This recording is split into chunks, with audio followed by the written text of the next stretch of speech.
ጤና ይስጥልን ውድ አድማጮቻችን፣ ለአሁን ያዘጋጀንላችሁ አጫጭር ዜናዎች ይዘን ቀርበናል። አብራችሁን ቆዩ። ወቅታዊ ታማኝና ፈጣን መረጃዎችን ለመከታተል ቻናላችንን ታይም ሚዲያ ሰብስክራይብ፣ ሼር እና ላይክ በማድረግ ቤተሰብ ይሁን። ይህ ታይም ነው። በዛሬው ፕሮግራማችን ወቅታዊና እጅግ ውስብስብ የሆነውን የአፍሪካ ቀንድ የፖለቲካ ትኩሳትና የቀይ ባህር ሽሚያ የሚዳስስ ጉዳይ ይሆናል። ቆይታችሁ ከኛ ጋር ይሁን።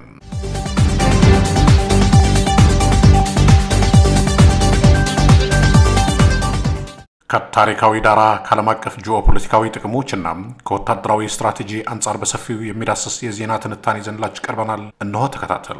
የቀይ ባህር ጂኦፖለቲካዊ ነውጥ የአፍሪካ ቀንድ የቀዝቃዛ ጦርነት ወደ እሳት የመቀየር እድልና የጥምረቶች አሰላለፍና አቅም እንመልከት።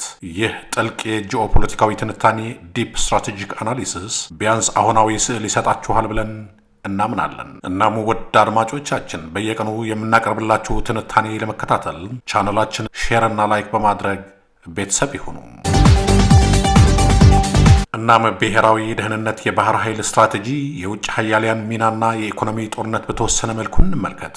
የዓለማችን የደም ቧንቧ በጦርነት ስጋት ውስጥ በዓለም አቀፍ ንግድ 12 በመቶ የሚተላለፍበት ኤዥያና አውሮፓን የሚያገናኘው የቀይ ባህርና የባብ ኤልማንዴብ ወሽመጥ ዛሬ የዓለም ጂኦፖለቲካዊ ትኩሳት መለኪያ ሆኗል። በአፍሪካ ቀንድ እየተስተዋለ ያለው ውጥረት ከቀላል የድንበር ግጭት አልፎ የቀጠናውን የኃይል ሚዛን ባላንስ ኦፍ ፓወር ሙሉ በሙሉ ለመቀልበስ የሚደረግ ታላቅ ስትራቴጂካዊ ቁማር ሆኗል።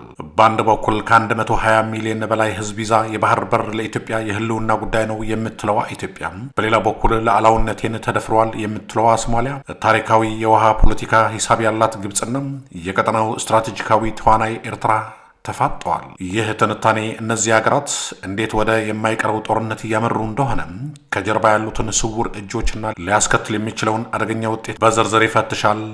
ተከታተሉን። እናም ታሪካዊና ስትራቴጂካዊ መነሻዎቹ ይህንን ውጥረት ለመረዳት የቅርብ ጊዜውን ክስተት ብቻ ሳይሆን የተቀበረውን የጂኦፖለቲካ ፍላጎት መረዳት ያስፈልጋል። አንደኛ፣ የኢትዮጵያ የባህር በር ዶክትሪንና የጥር 1 2024 የመግባቢያ ሰነድ ጠቅላይ ሚኒስትር አብይ አህመድ ኢትዮጵያ ከ1993 ኤርትራ ነጻነቷን ካወጀች በኋላ የታፈነችበትን የጂኦግራፊ እስር ቤት ጂኦግራፊክ ፕሪዝን ለመስበር የወሰዱት እርምጃ የዚህ ቀውስ ክብሪት ነው። ስምምነቱ ምን ይላል? ኢትዮጵያ ከሶማሌላንድ ጋር የተፈራረመችው የመግባቢያ ሰነድ ለኢትዮጵያ የ20 ኪሎ ሜትር የባህር ጠረፍ ለ50 ዓመት በሊዝ ይሰጣል። ይህ ቦታ ለንግድ ወደብ ብቻ ሳይሆን ለባህር ኃይል ቤዝ ናቫል ቤዝ አገልግሎቱ ይውላል ይላል።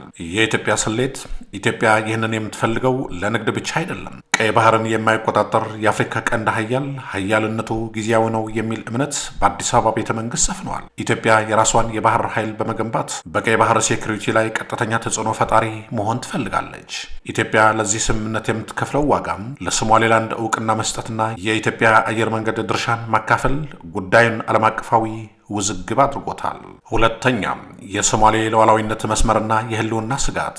ለሶማሊያ ጉዳዩ የመሬት ብቻ አይደለም፣ የብሔራዊ ክብርና የመንግስት ህልውና ጉዳይ ነው። የሞቃዲሾ ስጋት ፕሬዚዳንት ሐሰን ሼክ መሐመድ ይህንን ስምምነት እንደ ወረራ ቆጥረውታል። ሶማሌላንድን እንደ ነጻ ሀገር እውቅና መስጠት ማለት የሶማሊያን የመፈራረስ ሂደት ማፋጠን ማለት ነው። የውስጥ ፖለቲካም አልሸባብ ይህንን አጋጣሚ ኢትዮጵያ የሶማሊያን መሬት ልትወስድ ነው በሚል ለፕሮፓጋንዳ እየተጠቀመበት ሲሆን የሶማሊያ መንግስት ህዝባዊ ድጋፍ ለማግኘት ኢትዮጵያን እንደ ዋና ጠላት መፈረጅ ግድ ሆኖበታል።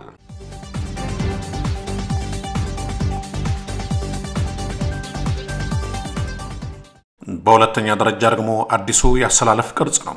በአፍሪካ ቀንድ የተፈጠረው አሰላለፍ በግልጽ ኢትዮጵያን የመደገፍና ኢትዮጵያን የመክበብ ኮንቴይንመንት ፖሊሲ ቅርጽ ይዘዋል። ይህ ደግሞ ስናይ የኢትዮጵያ ስትራቴጂካዊ ዘንግ ዘኢትዮጵያን አክሲስ፣ ይህ ጎራ ኢትዮጵያ ወደ ቀይ ባህር እንድትገባና ቀጠናዊ ሀያልነቷን እንድታረጋግጥ የሚፈልጉ ወይም የሚጠቀሙ አገራትን ይይዛል። ኢትዮጵያ የለውጡ ዋና ሞተር ስትሆን፣ ሶማሌላንድ ደግሞ ዓላማዋ ግልጽ ነው፣ እውቅና ወይ ደግሞ ሪኮግኒሽን። ከሶማሊያ ጋር መነጋገር ውጤት እንደሌለው ስለምታምን ከኢትዮጵያ ጋር በመወገን ደፍሮ የመውጣት ስትራቴጂ መርጣለች። ሶማሌላንድ የተባበሩት አረብ ኤሚሬቶች ዩናይትድ አረብ ኤሚሬትስ የማይታየው ሀያል እጅ ኤሚሬቶች በቀይ ባህርና በህንድ ውቅያኖስ ወደቦች ከየመን እስከ ሶማሌላንድ በርበራና ቦሳሳ ላይ ያላት ቁጥጥር እጅግ ሰፊ ነው። የኢትዮጵያ ወደ በርበራ መምጣት የዲፒ ወርልድ ኢንቨስትመንትን ያሳድጋል። እንዲሁም ኤሚሬቶች በአፍሪካ ቀንድ ያላትን ፖለቲካዊ ተጽዕኖ ያጠናክራል። ኤሚሬቶች ለኢትዮጵያ የምታደርገው የፋይናንስና የድሮን ድጋፍ ለዚህ ዘንግ ወሳኝ ጉልበት ነው ይላሉ። በመቀጠልም የሶስትዮሽ የመከላከል ዘንግን ይህ ህብረት ኢትዮጵያን በሁሉም አቅጣጫ የመክበብና የማዳከም ዓላማ አለው። ግብጽ ወደዚህ ግጭት የገባች ስለ ሶማሊያ ፍቅር ሳይሆን ኢትዮጵያን በውሃ ልክ ለማስቀመጥ ነው። ኢትዮጵያ የባህር ኃይል ከገነባች የግብጽ ቀይ ባህርን የመቆጣጠር ታሪካዊ የበላይነት ያበቃል። ግብጽ ከሶማሊያ ጋር የፈረመችው ወታደራዊ ስምምነት የጦር መሳሪያ አቅርቦትና ወታደሮቿን ወደ ሞቃዲሾ ለመላክ ያደረገችውን ውሳኔ ኢትዮጵያን ከሰሜን ኤርትራና ከደቡብ ምስራቅ ሶማሊያ የመክበብ ስትራቴጂ አካል ነው። በመቀጠልም ኤርትራ አስመራ ከኢትዮጵያ ጋር የነበራት የጫጉላ ሽርሽር አብቅተዋል። ፕሬዚዳንት ኢሳያስ ጠቅላይ ሚኒስትር አብይ የምስራቅ አፍሪካ ንጉሥ ለመሆን የሚያደርጉትን እንቅስቃሴ እንደ ስጋት ያዩታል። የኢትዮጵያ የባህር ኃይል መኖር ለኤርትራ ደሴቶችና ለረዥም የባህር ጠረፏ ስጋት ነው። ስለዚህ ኤርትራ የግብፅና የሶማሊያ ጥምረትን በመቀላቀል ኢትዮጵያን ወደ ውስጥ ችግሮቿ እንድትመለስ መስራት መርጣለች።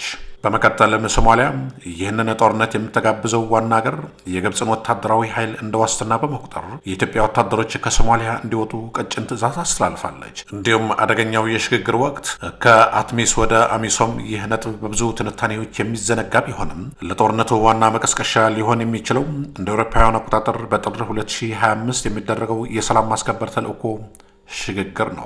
የተልእኮ ለውጡ አሁን ሶማሊያ ውስጥ ያለው የአፍሪካ ህብረት ተልእኮ አብቅቶ በአዲስ መልክ አፍሪካን ዩኒየን ሰፖርት ኤንድ ስታቢላይዜሽን ሚሽን ኢን ሶማሊያ ሊተካ ነው። የሶማሊያ ቪቶ የሶማሊያ መንግስት ኢትዮጵያ በባህር በር ስምምነቱ ምክንያት የሶማሊያን ሉዓላዊነት ስለጣሰች በአዲሱ ተልእኮ ውስጥ የኢትዮጵያ ወታደሮች አይካተቱም ብለዋል። የግብፅ መግባት ሶማሊያ በኢትዮጵያ ወታደሮች ምትክ የግብፅ ወታደሮች እስከ 10,000 የሚገመት ኃይል በሰላም ማስከበር ስም ወደ ሶማሊያ እንዲገቡ ጠይቃለች። ግብፅም ተስማምታለች። የግጭት ስጋት በሺዎች የሚቆጠሩ የኢትዮጵያ ወታደሮች አሁንም ሶማሊያ በተለይ በጌዶ ሂራንና ባኮል ግዛቶች ይገኛሉ። እነዚህ ወታደሮች ሳይወጡ የግብፅ ወታደሮች ቢገቡ ወይም የኢትዮጵያ ወታደሮች በአልሸባብ ላይ የያዙትን ቁልፍ ቦታዎች ለግብፅ ለማስረከብ ፈቃደኛ ካልሆኑ በሁለቱ ታሪካዊ ባላጋራዎች ኢትዮጵያና ግብፅ መካከል ቀጥተኛ ተኩስ ሊከፈት ይችላል። ይህ የአፍሪካ ቀንድ አርማጌዲዮን ሊሆን ይችላል።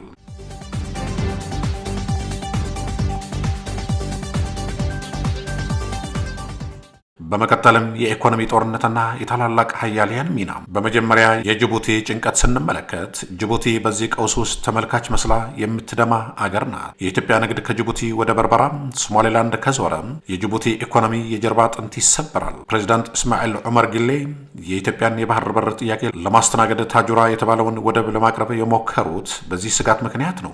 ነገር ግን ኢትዮጵያ የምትፈልገው ባለቤትነትን ኦውነርሺፕ እንጂ አገልግሎትን ብቻ ስላልሆነ ቅናሹ አልሰራም። በሁለተኛ ደረጃ ከቱርክ ጋር ያለው ግንኙነት ወዳጅ ወይስ ነጋዴ?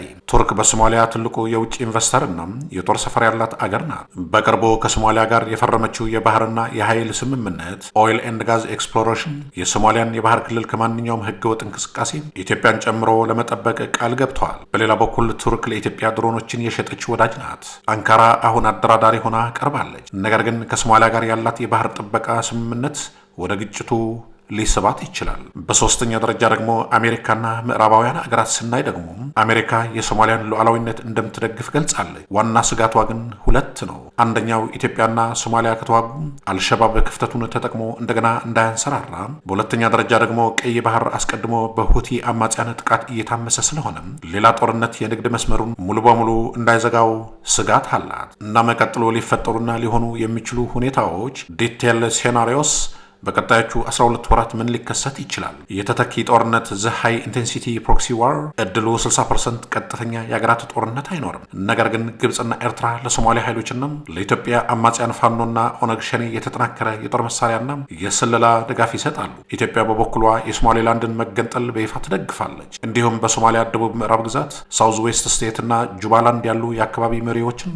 ከፌዴራል መንግስቱ ጋር በማጋጨት ሞቃዲሾን ታዳክማለች። ውጤቱ ቀጠናዊ የጦር መሳሪያ መራገፊያ ይሆናል። ኢኮኖሚውም ይሽመደመዳል። በሁለተኛ ደረጃ ቀጥተኛ ወታደራዊ ግጭት ዳይሬክት ኮንፍሊክት እድሉ 25% ሲሆን ይህ የሚሆነው የግብፅ ወታደሮች በሶማሊያ ምድር ኢትዮጵያ ወታደሮች ላይ ቢያንዣብቡ ወይም ከተኩስ ልውውጥ ውስጥ ከገቡ ነው። ኢትዮጵያ ለደህንነቴ ስጋት ነው በሚል የሶማሊያን ድንበር ጥሳ በመግባት ቡፎር ዞን የመከላከያ ቀለበት ልትፈጠር ትችላለች። ኤርትራ ደግሞ ከሰሜን በኩል ኢትዮጵያን በመውጋት ግንባር ልትከፍት ትችላለች።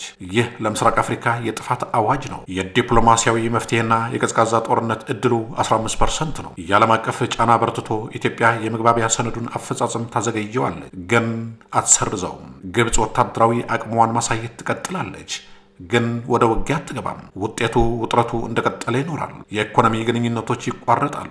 የቃላት ጦርነቶች ይቀጥላሉ። የአፍሪካ ቀንድ እጣ ፈንታ በገደል ጠርዝ ላይ ነው። የቀይ ባህርና የአፍሪካ ቀንድ ፖለቲካ አሁን ካለበት ውስብስብነት አንጻር ነገሮች ከቁጥጥር ውጭ የመውጣት እድላቸው ሰፊ ነው። የኢትዮጵያ ባህር ኃይል ምኞት፣ የግብፅ የውሃና የጂኦ ፖለቲካዊ ፍላጎት፣ የሶማሊያ የህልውና ጥያቄና የኤርትራ የበቀል ስሌት በአንድ ጠባብ ቀጠና ውስጥ ተጨናንቀዋል። ጦርነቱ የማይቀረው የሆነ የመጣው ሁሉም ተዋናዮች አክተሮች ወደኋላ መመለስ እንደ ሽንፈት የሚቆጥሩበት ደረጃ ላይ በመድረሳቸው ኢትዮጵያ ወደብ ካላገኘች እታፈናለሁ ትላለች። ግብፅ ኢትዮጵያን ካልገታች የውሃና የፖለቲካ ሞት ይከተለኛል ትላለች። ሶማሊያ ደግሞ አገሬ ትፈርሳለች እያለች ነው። ይህ የዜሮ ድምር ፖለቲካም በአፋጣኝ በሶስተኛ ወገን ጣልቃ ገብነት ካለዘበም በቅርብ ጊዜ የምናየው የአፍሪካ ቀንድ ካርታ በደም የሚሰመር ሊሆን ይችላል። ቀጣዩ እርምጃ